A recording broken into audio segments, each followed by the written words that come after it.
Arizona Senator John McCain still in denial, still fighting against change. He is stubbornly standing in the way of repealing Don't Ask, Don't Tell. And to make matters worse, he keeps moving the goalposts.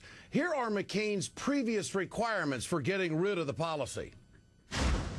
The day that the leadership of the military comes to me and says, Senator, we ought to change the policy, then I think we ought to consider seriously changing it. I would welcome a report done by the Joint Chiefs of Staff based solely on military readiness, effectiveness, and needs, and not on politics, that would study the Don't Ask, Don't Tell policy, that would consider the impact of its repeal on our armed services, and that would offer their best military advice on the right course of action. Well, now he's got what he wanted. The Pentagon study is done, and military leaders are strongly urging repeal. I'm convinced that repeal of the law governing Don't Ask, Don't Tell is the right thing to do. Back in February, when I testified to this sentiment, I also said that I believe the men and women of the armed forces could accommodate such a change, but I did not know it for a fact. Now I do.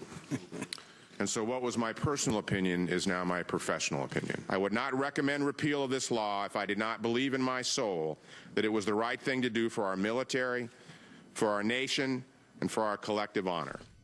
So the chairman of the Joint Chiefs of Staff says it's a fact that repealing Don't Ask, Don't Tell is the right thing to do. But McCain is still blatantly disregarding the military leadership he claimed to respect. Now he's saying the Pentagon, well, they didn't do the study correctly. What I want to know, and what it is the Congress's duty to determine, is not can our armed forces implement a repeal of this law, but whether the law should be repealed. Unfortunately, that key issue was not the focus of this study. John McCain is sadly out of touch. His attitude on this is absolutely disgraceful. For more, let's bring in openly gay Congressman Jared Polis of Colorado. Congressman, good to have you with us tonight. Have we done everything we have to do to make this happen, to have this rule repealed in the military, in your opinion?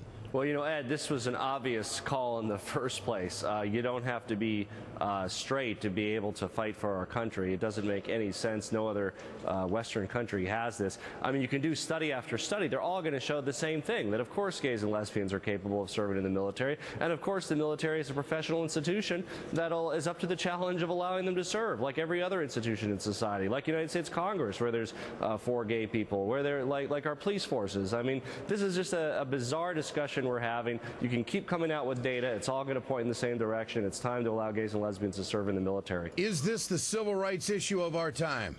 Well, I hope it's just the civil rights issue of the next week, because I hope we can get this thing done. I hope Senator McCain doesn't stand in the way. They just need a couple more votes in the Senate. It passed the House overwhelmingly. We had support from Republicans and Democrats. Overwhelmingly passed the House, the repeal of Don't Ask, Don't Tell. So let's get this darn issue done here in the next few weeks. I mean, this is just an absurd issue that's time is long since passed. Pew Research poll says 58% of the American people are in favor of repealing Don't Ask, Don't Tell. Senator McCain on record nitpicking pretty much the Pentagon study. This is what he had to say about the way it was conducted.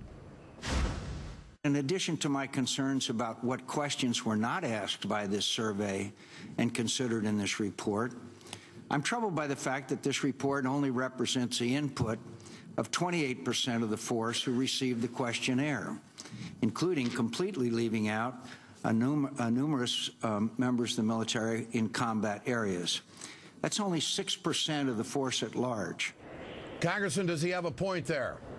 You know, I've talked to friends of mine in the military, constituents. They said the military's never asked for their opinion about what's on the menu, any of the other conditions. This has been the broadest reaching model for input from members of the military on any major decision. I mean, and again, and of course you can ask more, but any statistician can tell you you can easily model the attitudes of everybody from the significant number that were surveyed. Of course, the men and women in the military overwhelmingly support allowing gays and lesbians. They have gay and lesbian friends, sometimes brothers, sisters, cousins. I mean, this is just a stigma that maybe a few old white male senators have, but the men and women of the military are long past this. What do you say to the thousands that have been put out of the military.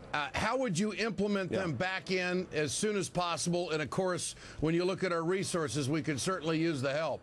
Well, let me speak to the men and women that were wrongfully discharged under this policy. I do hope that you consider a career in the United States military after we repeal the Don't Ask, Don't Tell policy.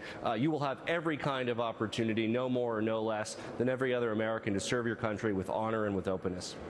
Congressman Jared Polis, good to have you with us tonight. Thanks so much. Always a pleasure.